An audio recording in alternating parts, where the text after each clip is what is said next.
Look out, Jake. We're live. Can I see your face? Hold on. Okay, we're working. We have like 60 seconds until showtime. Okay. Like exactly 60 seconds until showtime. Oh. 45. 45.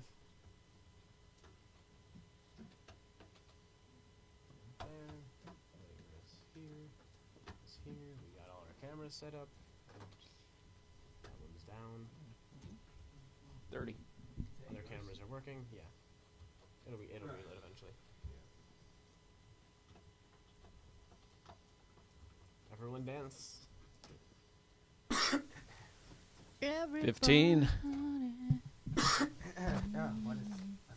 Rock your body. 10. Ryan, say 5, those crazy moves 4. at the show. Pray. Rock your body right. Our place, where we can dream and share it. Our place, we'll find a friend to care Woo! Yeah, get excited. Oh, phone call. That's a Top caller. of the show. We're popular. My name's Louise Palenker. We are here with Our Place Out Loud. Got a panel of teenagers. We got CO, got Kiamute, we've got Ryan, we've got Maddie.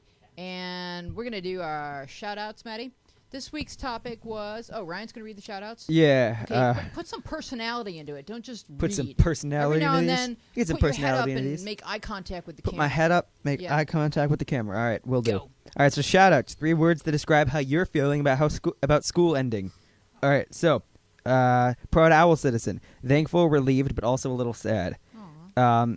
Airedales are awesome. Super freaking happy. Smiley face 000. Sad, worried, wah. Rock on. Sad, happy, dreadful. Like a boss. Really long year. Lorelei, excited, sad, overwhelmed. Alto, it's your birthday, so happy birthday. Sapphire, ecstatic, sad, stressed. Country boy 20, thank the Lord. And girl lover 09, get me out of here. Miss musical, mad, anxious, and exhausted. I love how some people treat it as sort of a haiku, like the challenge of the 3 words. Like, okay, let's see if I can get my sentence in the form of 3 words. Very good. So a lot of conflicted feelings about school being out, but we're always here with you. And we have Cats on, probably Cats on the phone. And We do. So Cats, before I introduce her, I'm going to just say, you can put her through, and we'll say hello She's to her. on. Okay. So before I put her through, Trish brought up her letter that describes what she's been up to with Our Place Academy. So Katz has enacted or constructed a buildingless, what's it called? Institution, yes, called Our Place Academy, where there's a reward system for people being helpful, and everything that we want Our Place to be she is kind of causing to materialize in real life before our very eyes. So this was the original post from Katz introducing Our Place Academy. Our Place post. Our Place OP Academy, first task. Kat, welcome new students of Our Place Academy. Have you all unpacked yet? If you've applied and want to know what room you're in, please check the first post. Anyway, it's orientation time, and tomorrow is your first day in OP Academy. There are multiple classes, and it's fairly easy to move around campus. There's the advice building, where you try to help anyone with anything they may need. Troubles, questions, anything. Every time you give advice, you get 1 point for your room. Every 100 points total for the entire dorm, there will be a party. So giving advice is good. Make sure to keep track of how many pieces of advice you've given. The creativity building is for those with a love for imagination. For every post you make in any class except for this category, in creativity, you get 1 point. In caring, sharing, and venting, you can support others and give a lending ear. 1 point each comment you make, but it has to be helpful. Not just same.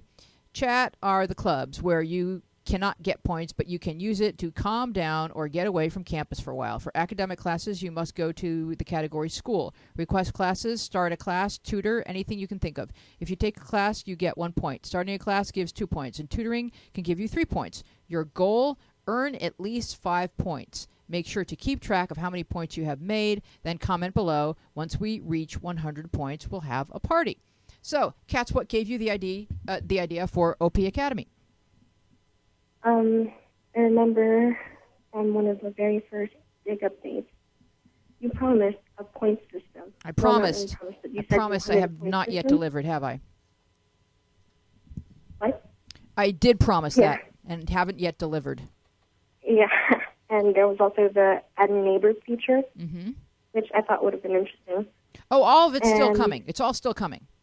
It's just a matter of, we have to build towards that because Yeah. app development is very expensive. So I'm so impressed with what you've done.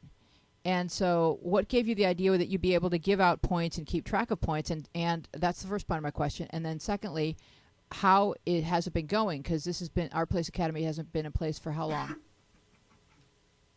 It started, I think, Friday or Saturday. Saturday, actually. And are people accepting of the points being given, or are they getting frustrated, or how's it going? We've already reached over 200 points right now. Wow. So How are you I keeping didn't track think of it it would all? be that quick, but Do you know Excel? Hmm? There's like programs with spreadsheets that help you keep track of it. If you have a Mac, it's called Numbers, I think. I don't know these I programs. just keep track of it on my phone. Oh, you keep track of it all on your phone? This is Yeah, fantastic. I check every day whenever I get a notification that I added to my notes Okay. and do the math and just add it together. And it would probably be easier if I put it somewhere else. But Okay, so what advice do you have to people that would like to join OP Academy or that are in OP Academy? This is your chance to talk to your yeah, this is a chance for you to talk to the class. well, they're doing a great job at getting points, so that's pretty easy. If you want to join, just make a post, like someone in OP Academy make a post making a registration form or something. A If you want to registration. join, just comment on there. Okay. You will get a room soon, like roommates soon enough if I get around to it. And basically you just post, get points, buy something from the school store, whatever you want. Just make sure you're being active so that it's not a waste. Okay, so OP Academy, just what you're requesting is that people be active and that people participate, and they can find OP Academy under polls, quizzes, and games. Yeah, And that's where those are your headquarters, pretty much, yeah. the administration building. Yep. All right, fantastic. We're very proud of you. Oh, Ryan has a question for you. Well, it's just more of a comment, but when Wheezy was originally reading the beginning of the post, it reminded me of a trailer I saw for Monsters Academy for like the new Monsters Inc. thing. I don't know, it just really, it sounded like so well written that I almost thought it was like that. Yeah, to me it reminded me of going to Hogwarts and being sorted. Yeah, that's actually what I was thinking of when I wrote it. Yeah, it was Hogwarts. wonderful. Well, good job, Cats. We're very proud of you, and join OP Academy. All right, we'll see you at our place. Okay, excellent. So we're going to jump into questions. First question, give us a call, please. The phone lines are open at 888-531-7171.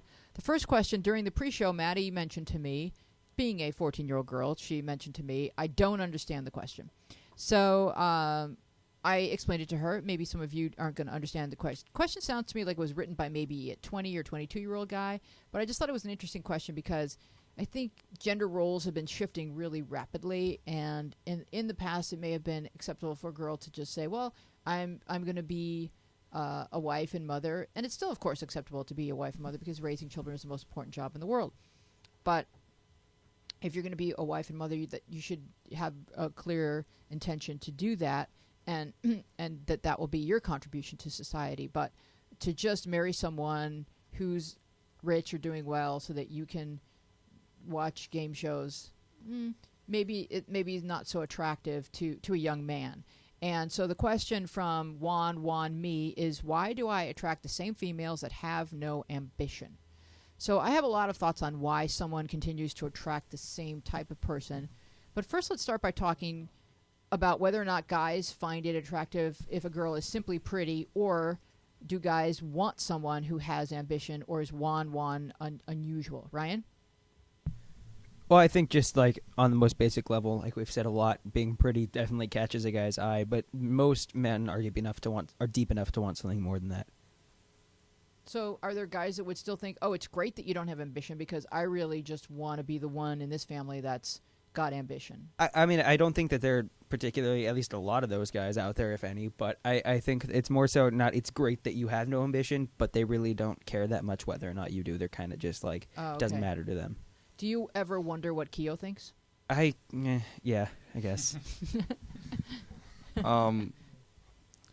Like Ryan said, of course, being pretty is an attractive quality, but I mean, I feel like it depends on how you define having ambition, and when certain guys say, or when just people say someone doesn't have ambition, they might be thinking they don't have the right ambition or something.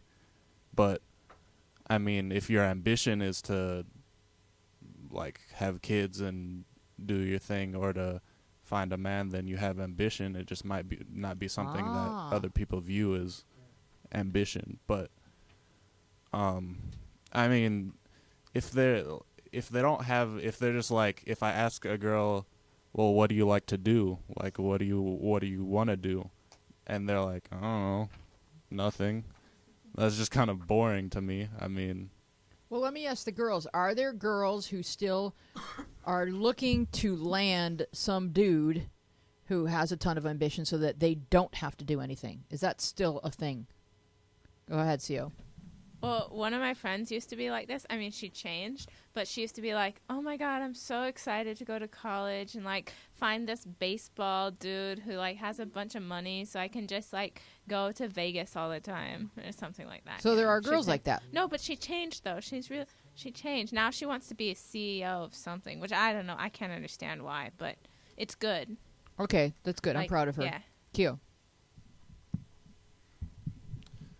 I knew a girl who would say that, but I couldn't really tell whether or not she was joking when she said it, because she said it in kind of a playful way, but it sounded semi like, oh, I might. I kind of think she wasn't joking, but she said it like she was joking just Yeah. to get herself off the hook in case people didn't react well to it. But sadly, I still think that there are women out there sort of trolling around for some guy who seems important or something to that effect. And you know, it's sad because women are powerful beyond measure, and the only part of their power that they're recognizing is I might be attractive, so I might be attractive enough to land somebody powerful. They should start in high school and in middle school to think about, well, what do I want to do? And I'll just tell you like a really quick story. At one point in time, I was dating a comedian, and I've always been a comedy writer, and I found that I really enjoyed going to the comedy clubs and being at the comedy shows with my boyfriend. And after we broke up, I was really sad, and I was driving, and I just had this epiphany where I was already a successful person. I already owned a company and everything, but I just had this epiphany where I just said to myself, I don't have to date a comedian. I can be a comedian. And so I'll have that embroidered on pillows if you wish, because I think it's kind of a nice thing to remember is you don't have to marry somebody who's awesome. You can be awesome. Ryan. Yeah, and then also, I mean, that's definitely true that you can make yourself whatever you want to be and find that in yourself rather than in someone else. But I also feel like there's always and has always been the types of people, men or women, that are just trying to find someone who ultimately just does the work for them. We'll take care of them. Yeah. So is that insecurity or laziness? What is No, it? I think that's a little. I mean, it depends on the person and the way that they go about doing it. Because some people are like have the idea of just being in it for the money. Like, you know, like, wow, I'm about to marry a rich guy. This is going to be awesome. Some people just really, you know, like, I guess, marrying a powerful man, and they want to raise the kids, and they have the energy just to raise the kids and do that kind of thing, and they actually aren't lazy or selfish. That's, you know, there's different types of people, but I don't know, maybe Keo's got something different. I think a lot of people have like a picture of a life that they want to live that's been given to them by a number of things, but they have the picture like, I'm going to marry a rich guy, and then I'm going to have kids, and I'm going to be a trophy wife, or I'm going to stay-at-home wife. Or like guys have like, I'm going to marry a girl, and I'm going to take care of her, and I'm going to do that. And I feel like that's just kind of what they think, like what they've decided or what they think is a nice thing or something. I don't know how to put it into words too well, but They just have an image of maybe of what their life is going to be. But I Right. want to move on to the second part of this. It's one sentence. It's an interesting that it provokes so much interesting conversation, but it's because it's only just one sentence. But the second part of this thought is why are you continuously attracting the same type of energy? And it probably has something to do with what you're putting out or what your expectations are. Because when we were talking about it before the show, I said, each of us might attract 100 different people and choose one. So the question isn't like, why are you attracting them? The question is, why are you choosing them? Because you may attract all kinds of different persons, but you're choosing to talk to or date someone with no ambition. That's the choice that you're making. She's not the only girl who's looking at you, this one with no ambition. So if after 24 hours you haven't asked her, what are your hopes, goals, and dreams, then this is on you. You can't just blame the universe. Ryan? I definitely agree with that, but also on top of that, I think that it's more so on the way you put yourself out. Is that if I go around and I only talk about sports, which it tends to be I do, I'm going to attract people who want to talk about sports. And if I go out and I talk about video games, people are going to come to me who want to talk about video games. So the same way that now that I'm a lot more into sports than I used to be, my friend group is more focused around sports. In middle school when I met Jake, it was a lot more focused on things that Jake enjoyed. And so I had this friend group that enjoyed things other than sports. And so I think it's it's the kind of people you're hanging out with and their common friend group. And that's just, something to show different interests and meet different people could be useful. But Kia, what do you think? I think that a lot of the time guys try and use status or their ambition to impress girls. And if that's what you're using, then you're probably going to attract people who don't have ambition and are attracted by people who do. Oh, that's interesting.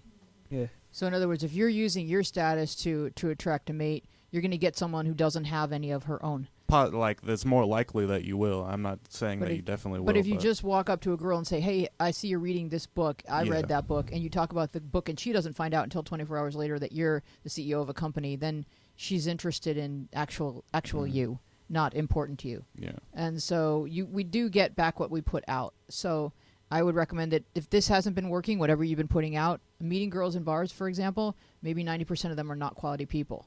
Maybe 10% of them are quality people. But meeting girls at Habitat for Humanity, they're going to 100% be quality people. So it's really also where you go, who you talk to, and what you expect initially from a potential date. Give us a call at 888-531-7171. We have a venting from GSHA. Ryan, would you please read that? I would be happy to read that. And I can relate to this one a lot, so definitely. I'm not ending my 8th grade year with the best grades, even though I study longer and harder than most everyone else in my class. I don't cheat like some people do. I've been working my butt off in math the last trimester, but my math teacher always finds something wrong with the way I show my work. Another person in my class will do the same thing and she won't take off any points. I'm the only one in my math class who studies, and I still get worse grades than all of them. It sucks. Okay, so we're at that time of year where people are starting to get nervous and frustrated with the amount of work that they've put in and with the feedback that they're getting. And so who has any tips or hints about schoolwork? Because it's starting to get to that point where it really matters. Ryan? I think a really important thing about doing well in school, as much as it may not seem like it is bonding with your teachers, whether it be talking with them for 2 seconds before or after class about anything. It could be about schoolwork. It could be, I talked to my math teacher about basketball, but I talked to my science teacher about other things, Anything that connects you with them and shows them that you're really trying, they'll read into that and they'll be more lenient in terms of, you not showing your work the perfect way. They're going to be more helpful, I guess, in that sense. But the other thing that I can totally relate to, and there's not much of a solution for, is just the idea that not cheating like other people. We'll be taking a test or something, and the teacher will leave the room and just have it be kind of she or he trusts us that we're not going to talk. And then someone will be like, oh, what's the answer to number 6? And they'll get the answer, and all of a sudden they have this awesome grade in my class. And I'm like, well, gee, I didn't ask for the answers when I didn't know it, and now all of a sudden my grade's worse, So it's a bummer, and in the long run, I guess, they may be able to get into this college that they're not worthy of attending. I know that's an extreme example, but ultimately they'll find that out when they get there. And so it's a bummer, but sometimes you just gotta grin and bear it. There, I that's would what rather meant. bin and bear it. Who's on the phone, Matt? Mrs. Jordan Chris Colfer is on the phone. Oh, hello, Mrs. How are you? Good. How are you? Excellent. Did you have anything to say about end of school studies, or did you want to talk about a different subject? 2 things. Okay. Okay, the end of school studies. The person who said they didn't do so well in math. Mm-hmm. The thing about math is you either know it or you don't. Yeah. You either know how to solve the problem or you don't. Is really what it Yeah. boils down to. Yeah.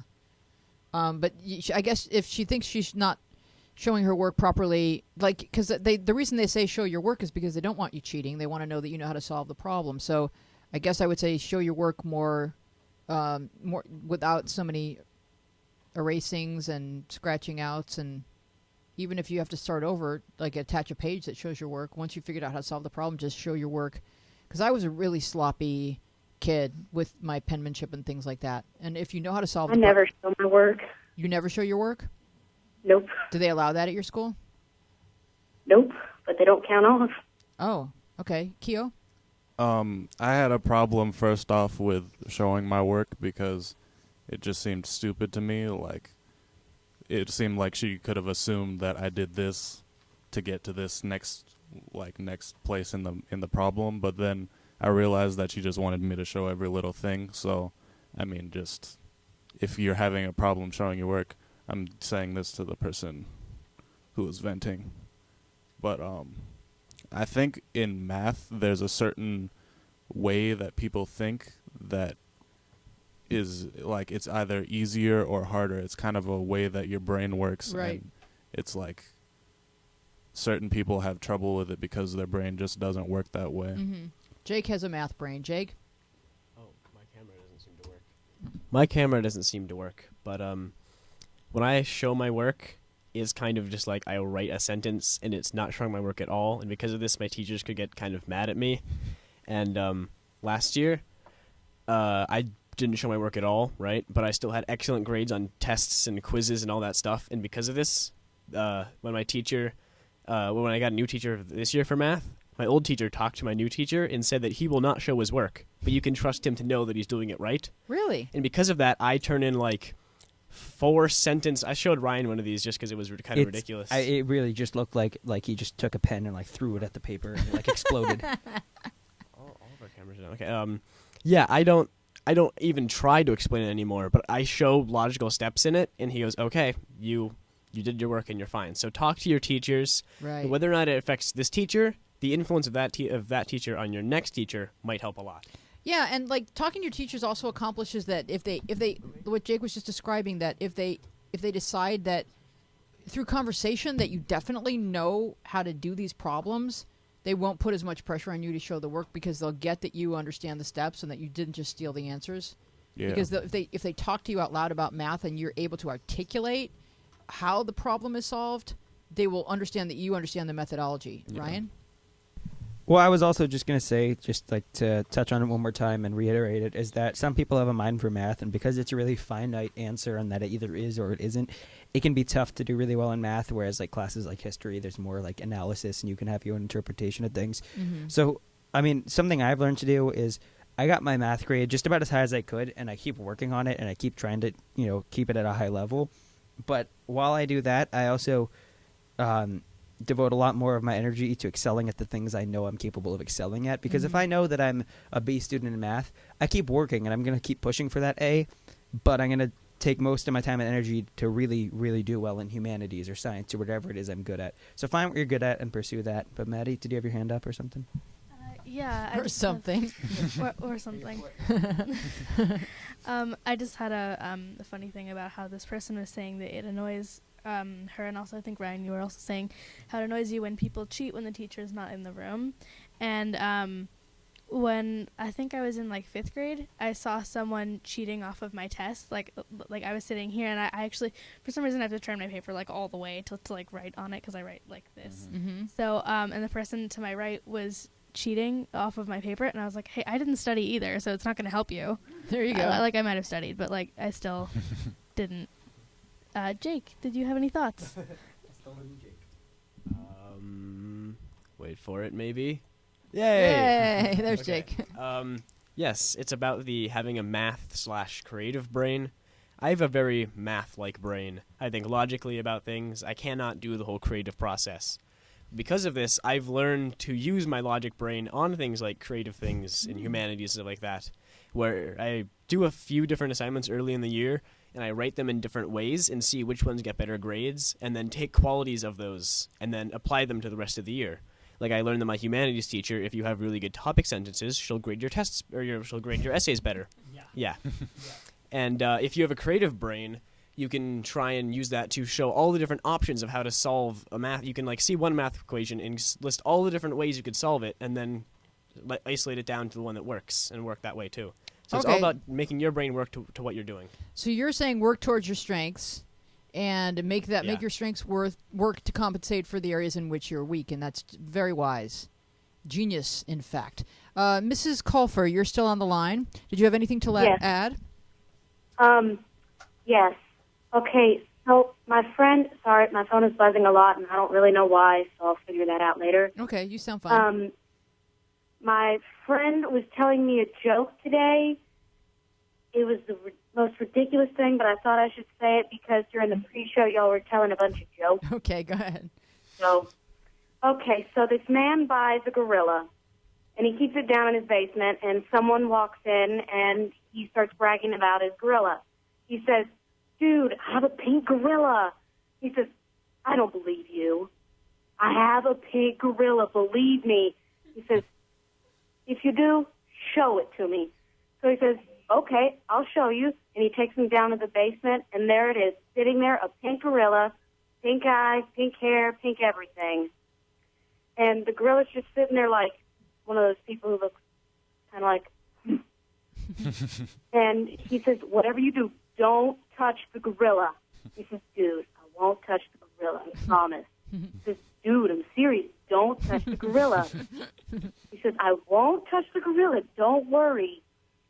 And so the phone starts ringing upstairs, and he says, "Dude, I have to go upstairs to answer the phone." He says, "Okay." He says, "Dude, don't touch the gorilla." And then the guy goes upstairs, and he's like, "Dude, I have to touch the gorilla. I have to touch the gorilla. It's pink, and my kids will be so proud of me that I've touched a pink gorilla." So he starts walking to the gorilla. He reaches his hand in the cage, pokes the gorilla. The gorilla's still sitting there.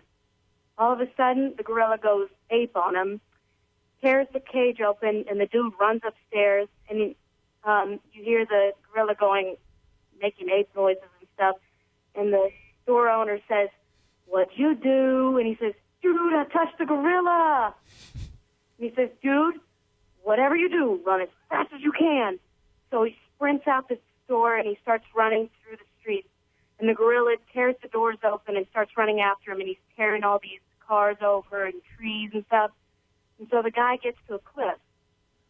He gets to the cliff, and he's like, "Oh, crap, now what do I do?" He jumps off the cliff, swims across this little lake water thingy-majiggy, and then he turns around and sees the gorilla following him.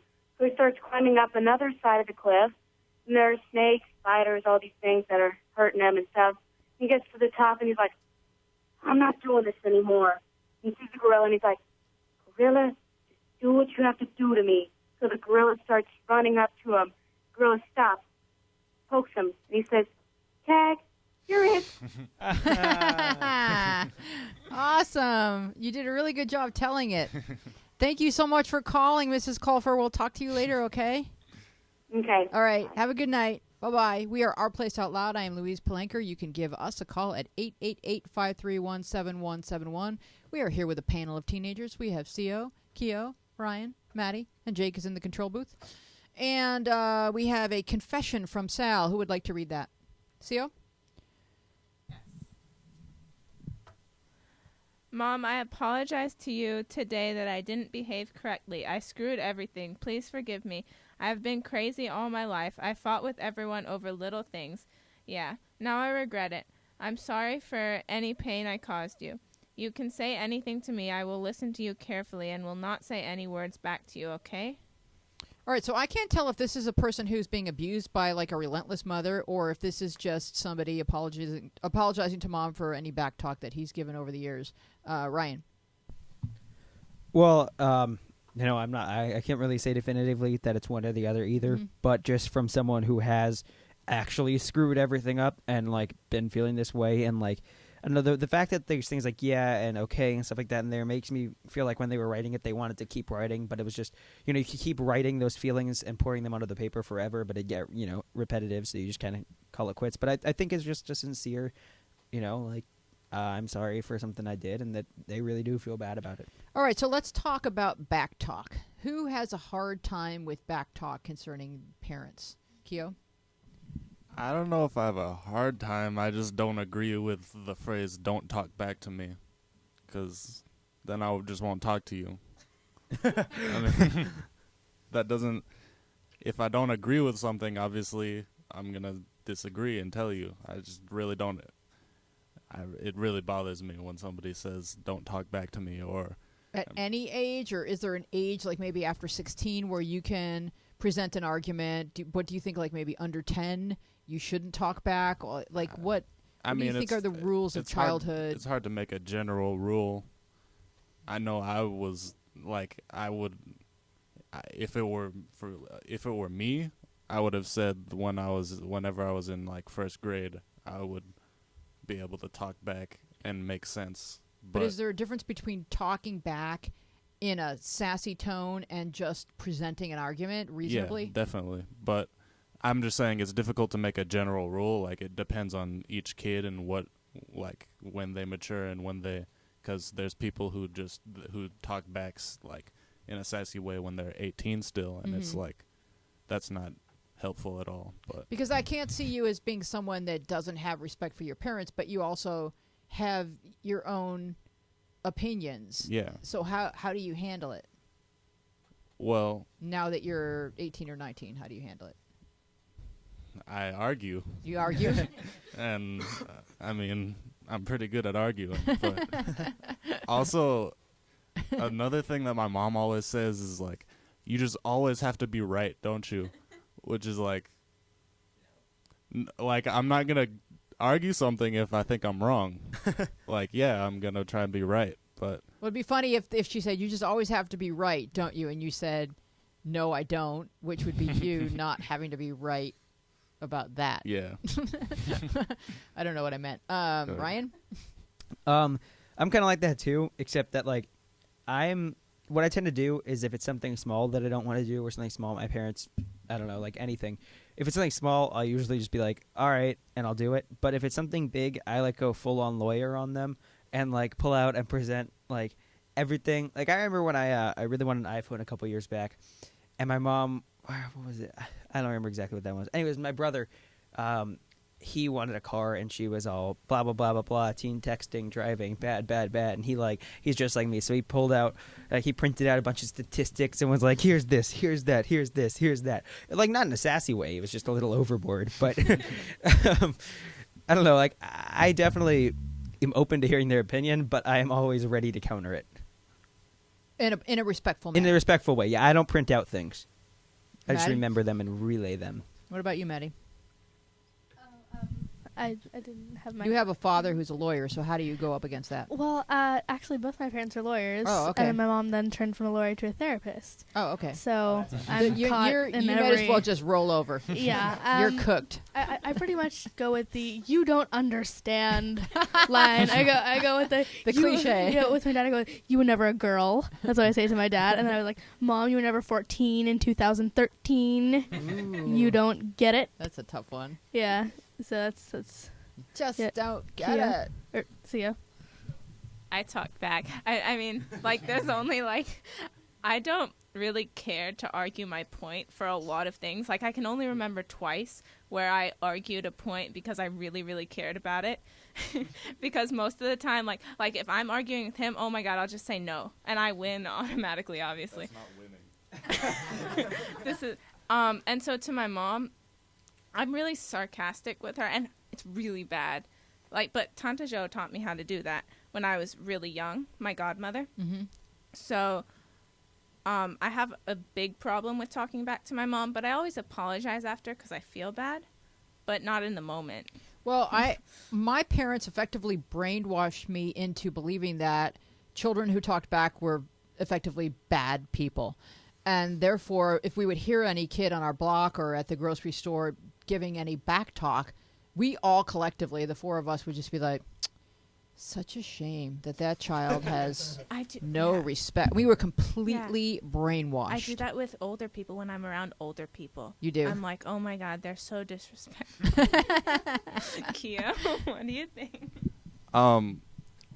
I think that something that I'm trying to imagine myself being a parent and raising my child and telling them, I don't think I would say don't talk back, but if they were talking to me sassily or like disrespectfully, I would tell them you're being disrespectful right now. Mm-hmm.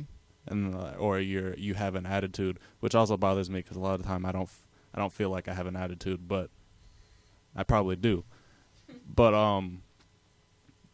the words "don't talk back" kind of bothers me because Okay. you should just don't you like should that be able method to of communication. You don't like that statement. yeah just It rubs. but still communicate back and try and like tell what your point is, but be respectful when you do it. That's important. Well, it sounds like just a statement "don't talk back" rubs you the wrong way because it's just reminding the child that you're powerless in this situation. Yeah. I'm the parent. Your voice has no value here. Yeah. Whereas if you said, "Please speak to me respectfully, and I will do better. I will do a better job listening." But Yeah.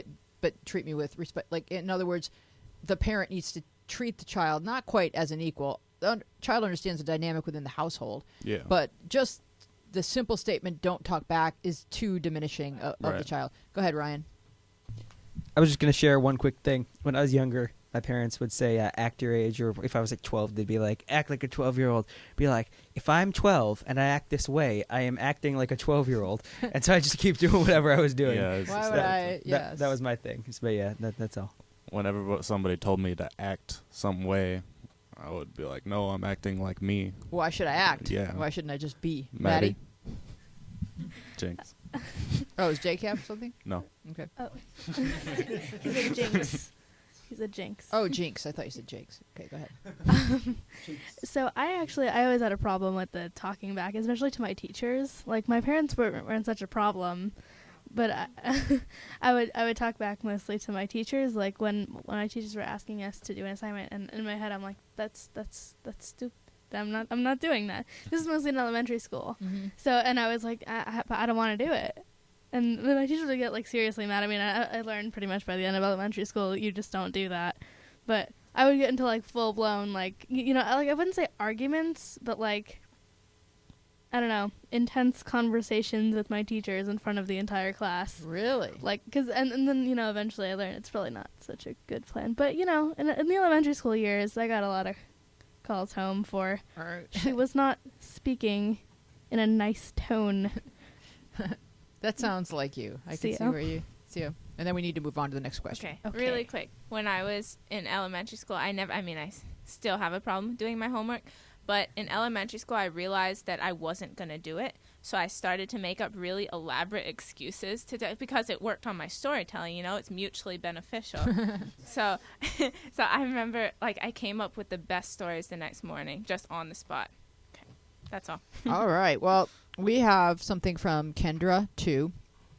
Give us a call if you'd like to comment on anything that you've heard tonight. 888-531-7171. Kendra, 2 writes, and I'm going to read... Actually, why don't we have Maddie read Kendra 2 and Keo, you be like a boss, because this was an exchange that took place in the app, and I found it very enlightening. He is like a boss, is in fact like a boss. Dear all nice boys, why aren't there more of you? Not to be mean or anything, but check your friend zone. Excuse me? Word. Okay, explain it, You Ryan, heard me. because it makes perfect sense to me. Because we're right there. That's it. We're there. It's where we are. And It's not wh- mean. It's the truth. And so why can't they see you? Because, they can. They just see us differently. Why are you in the friend zone? Why? You tell me, ladies. You tell me why I'm in the friend zone for being nice. Oh, Is it possible that... Okay, I'm just going to theorize for a moment, but is it possible that guys who are friend zoned at 15 are future husbands? Oh, yeah, probably. That's what I tell myself. Does Yeah. make it any easier, though. And just that girls that are ready to date at 15 aren't dating the nice guy. They're dating the guy that's going to break them so that they're better I took they're that a more different way. they're more seasoned and ready to accept a nice guy because they've been through the pain of what bad boy feels like, and Yeah. then they realize that is not what I want for my life, and it could go It takes a it while. can go the same way for boys and for girls, but like when you date the wrong person like 5 times in a row, when you finally meet the person who's right, you just go, oh my god, this is what it's supposed to be like, and it's like a revelation. But you have to have had those horrible experiences before you're ready, because even your husband is going to completely challenge you.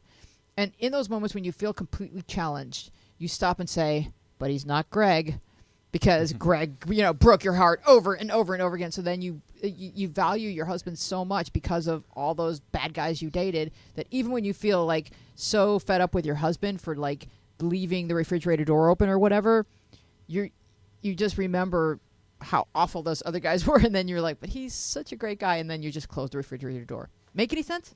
Yes. Ryan. The other thing about this that tends to be going on right now at my school, just because it's prom time, is like guys. This isn't so much like nice guys versus like bad boys, but it's just like guys who can't come up with really elaborate promposals are like they just don't get dates to prom, and then like. I saw this one girl in the hall like yelling at a guy because he didn't do something like right or something like that, and his like proposal, which I mean, it was bad, but still, it's like, you gotta look at us and not what we can show off. What we Right, can, but see, what the future holds is that some poor sappy dude is going to be married to that pretty girl and tortured by her. Jakey. This isn't exactly a promposal, but I can't say their names, but there's one couple at our school, and the guy bought the prom tickets and then went up to the girl and goes, here's your prom ticket, and threw it at her, and that was apparently his promposal. But they're like the greatest couple. but they're already dating, so yeah, I, mean, I it's know, kinda but they're like the different. greatest couple. They like make sense. It was probably that's more of a joke. So that Yeah. was probably just like she probably thought that was adorable. I mean, they probably know each other, and they're like, yeah. yeah. They're Like, worse. she I probably know. said to him, like, do not do anything elaborate. There were some great ones though that I saw. What did you There see? was the there was one where one guy went up to the girl, not the guy who was asking her, and handed her a fortune cookie, and the fortune said, a handsome man will ask you to prom. And then the next guy who was asking her came up with the fortune cookie, and it said prom in it, ? So that was a good one, and that one worked. So do any promposals get turned down publicly? Like, what happens? Oh no, they always say yes, and then they come back later until you know. Oh. Yeah, They say yes and then come back later until you know. Oh I've my only seen it because like gosh. sophomores and freshmen can't go to prom, but I've seen it like a million times. So and you it's guys bad. aren't going to prom this year. So you Well, just kind unless of, you get asked, but no. right, but boys aren't usually going to get asked by a junior or senior girl. Yeah. Or is there any boy in your class that's going to prom? Well, I'm not going, but I was asked. I didn't. I can't go. I can't go. Like I actually can't go. Okay. All right. Kyo. One. I think nice is too general of a thing, kind of, because there's plenty of people who think that I'm not nice just because they met me at the wrong time, the wrong place, when I was saying the wrong things, and that was my impression. Or And being I mean- 6'9", 400 pounds, and scary. Right. Yeah. But I can't I'm- picture you as not nice, so I've never seen you in that. Oh, I couldn't be not nice, but I'm usually joking. But I mean, but I just think that a lot of the way you know a person depends on where you see them and who you see them with and when you see them. So to say that this person is not a nice guy is kind of too generalizing it. But don't too you think much. too that when a girl types something like why aren't there more nice guys? She's really not typing to all guys. She's typing to one guy that Yeah. she's particularly And upset about. I look at my friends and I think they're all nice guys. There's Yeah. plenty of nice guys, but they can be jerks, and people think they're jerks. So, Maddie, go ahead.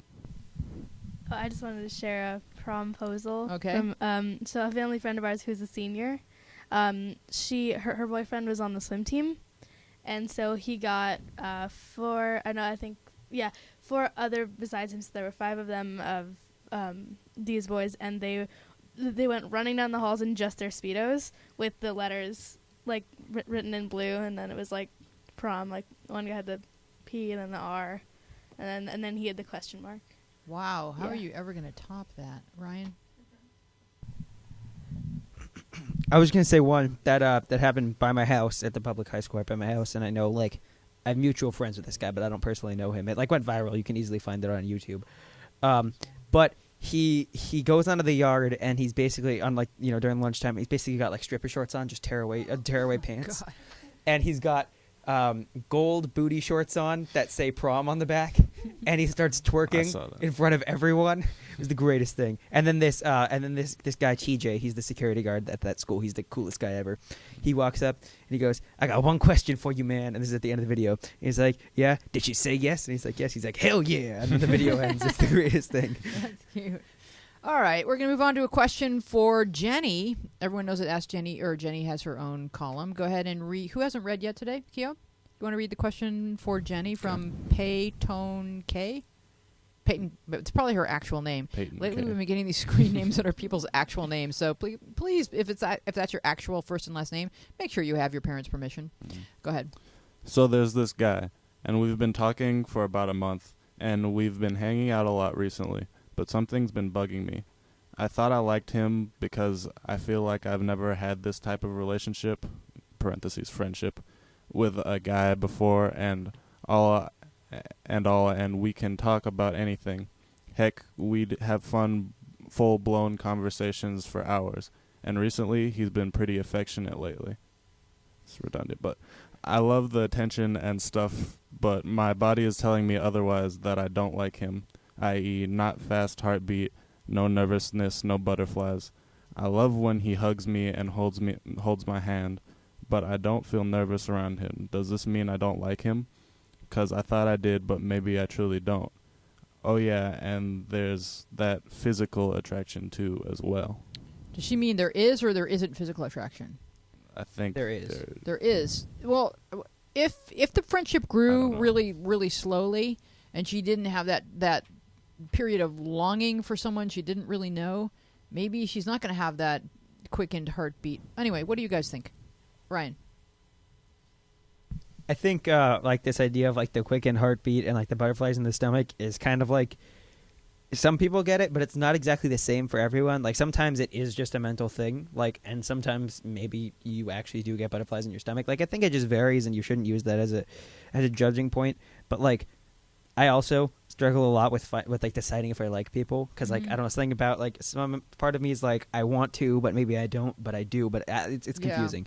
But it's just confusing, like being young and stuff, Yeah. and you'll figure it out. But from what I can see, it's just that like you get along awesome, you talk a lot, you have a physical attraction to him, and you love being with him. Like I think that's most signs of liking someone. Mm-hmm. You shouldn't have to question it too much and just say, okay, well, check. But wait, there's 2 check things that aren't there. That means maybe I should keep looking for someone else. I don't know. Q. Okay, this is my girlfriend. I like her Right? a lot. Yep. My heartbeat didn't go up at all. I'm not sweating. I don't feel nervous. Because you've been around her enough to get past Exactly. those feelings. So I mean, just because you're not feeling those feelings doesn't mean you don't like them, or you don't feel those feelings toward them. So It's also like it's relationships go through phases. So if during the crush phase that person was at a distance, but then a year went by and during that year became increasing friends and realized that you acknowledge that you liked each other. Like you guys could tell us the whole path of your romance and when or if you ever had those feelings. Mhm. When my husband walks into a room, I'm not my heart isn't like pounding, but it probably did when I first met him or when I first realized, oh my God, I think I like that guy, right? So a relationship goes through those phases, and then it should become like you're just your best friend, and you crave the person's company, and you can't wait to tell them something, and all of those things. But you don't necessarily have to always have the rapid heartbeat, because if for a relationship to sustain, you have to be able to communicate and not be freaked out. Like you're not going to have a husband and be like, oh my God, I can't believe I just said that. Like that would not be. That you can't stay in that heightened state of like fear and panic, and like you have to eventually relax into it where you guys are right now, right? So, does anyone else want to contribute to the conversation? I don't. So I guess what you guys are saying, it doesn't necessarily mean it isn't valuable, Yeah. just because Don't question it too much. Jenny's answer Jenny said, crushes come in different forms. You can have crushes that you can barely speak to without fainting. You can have crushes who are your best friend, you're totally comfortable around. It depends on you, the other person, and the situation. If you feel like you like him, then you probably do. You don't need to physiologically be having a panic attack to be attracted to somebody. Okay, we have a question from L. Marie. Is it normal to sometimes grow apart from friends? Me and my, quotation marks, friend used to be really close when we were in elementary school. Now we're both 8th graders, and we don't ever talk at all sometimes. We are really different. For example, she's a kind friend, but all she cares about is popularity and who to hang out with. Well, I really don't care about popularity, but more my grades. Is that just us, or does it happen to others too? So I think that there's something called like friends of convenience that pretty much happen between ages 0 and 12, where it's like whoever is in your proximity is your friend, especially if your parents are friends or if the person lives on your block or something like that. And then around the age of 12 is when you start to have other options present themselves, and maybe this person who just happens to live on your block is not.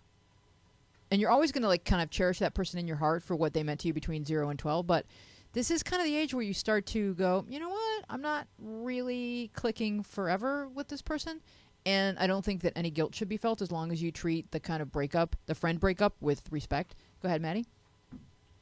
This actually didn't really happen in that age range you were just speaking of, but I had a friend in the beginning of this school year, so that was like October, September of last year. So we're talking 13, 14. Yeah. And we were really close for a while, and then we just kind of like are not anymore. Like we're in one class together, so I'll see her in that one class, and I'll be like, "Hi, yeah, well, I'm good. How are you? Yeah, okay, moving. On. It's not like what it was. I think it's more because like at that point I was looking for a friend who really wanted to be super involved. Like, text every day after school, like hang out every weekend, phone calls almost every day. So you're like a really high maintenance girlfriend, huh? Yeah. Yeah. No, but that was actually the other girl. But oh, the other girl. Yeah. Yeah. She wanted to be like super like. She wanted that. Like really committed best friend. Oh, I see. And She I wanted was that, and you're like, I don't have the kind of time I'm to just put like, into that. No. Yep. Cute. Yeah, I agree completely with the friends of convenience, and for me specifically, I had that until sophomore to like in between sophomore year and junior year. Mm-hmm. So like when I was 16, 17, Yeah. I had like friends of convenience until then, and then I went out and found friends that like weren't in all my classes and didn't hang out where I hung out, and those are my friends now. Yeah, because you had more in common. So you Yeah. go seek the people that, like kind. Right.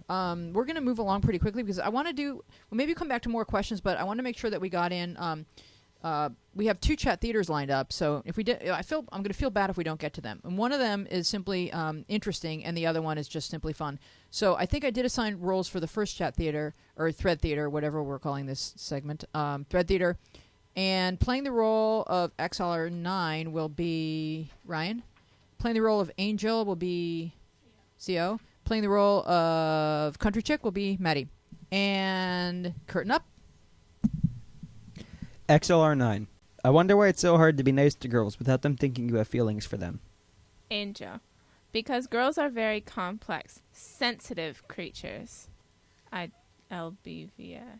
Not sure what that means. Maybe. XLR9.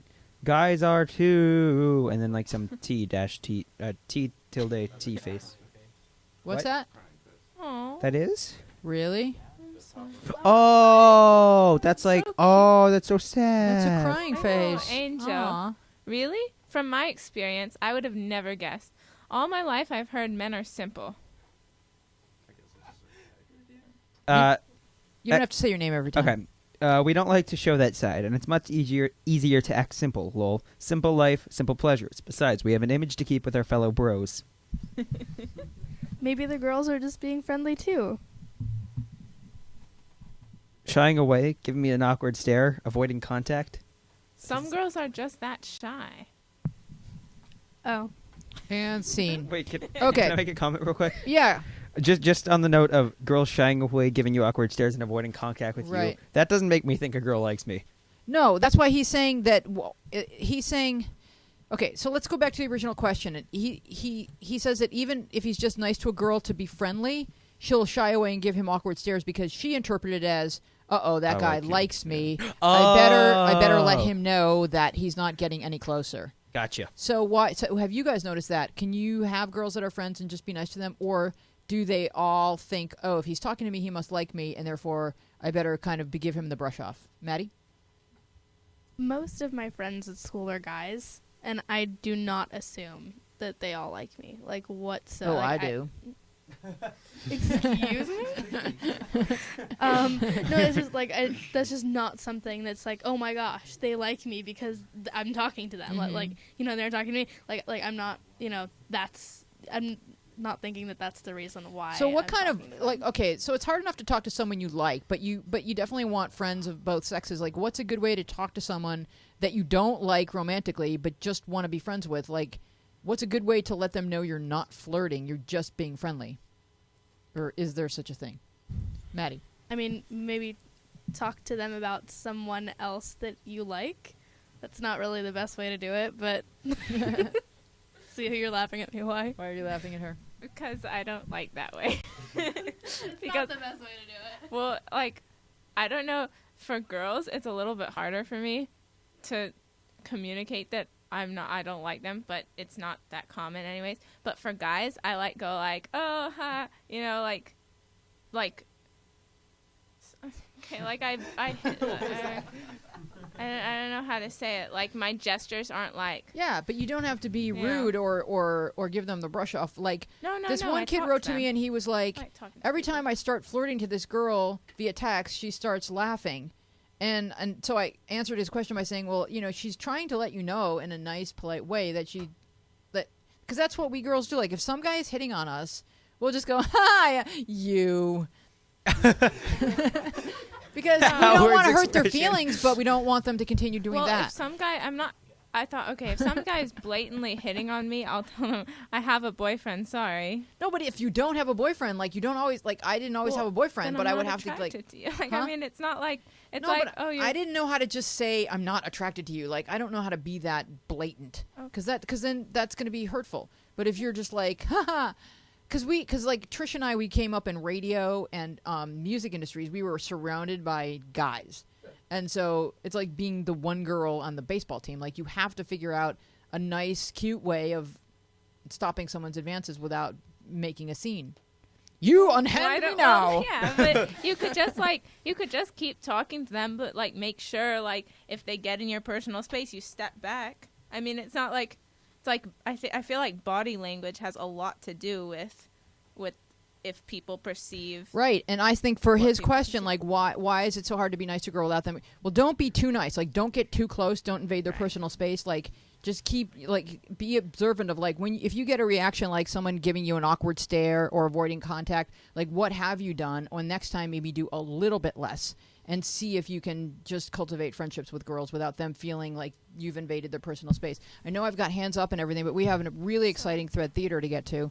And then we'll go back to this conversation if we still have time. I don't know. This Thread Theater is pretty ground-poundingly impactful. So we're just going to kind of go around the room because there's too many parts to a line. But please say the name of the person whose line you're reading, and we'll start with Maddie. Swim like. I don't. Swim like you mean it. Oh, so swim like you mean it. If Justin Bieber and Harry Styles called you on the same time, who would you answer? Sapphire. Harry. Definitely Harry. Just that accent, those curls, his dimples, his singing. Just that we got Ryan to say that is epic. Okay. Smiley face 000. I'd probably be like, what? How? Yes. How though? Why? And then answer both and have a conference call and be like, hello, OMG, it's you guys. Why are you two calling me? Ellie Marie. Gotta agree with Sapphire. Silver Mist. Why do you write Bieber in capitals? Anyway, Harry. Duh. Miscellaneous. I don't plug my phone. Girl Lover 09. I'd hang up and run. Swim like you mean it. Because it's my autocorrect. Misadvice. Hang up both or change my number. Isabellana 58. Bieber all the way. Fiona the human. Harry, no doubt about it. Kit Kat 24. Neither. I'd hang up on both, burn my phone, then dig a hole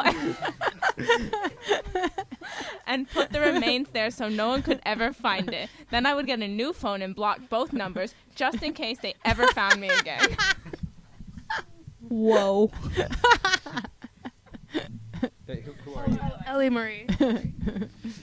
Hannikin 98. Harry, definitely. Laura Lee. I agree with Kit Kat. LOL. Country chick. I agree with misadvice.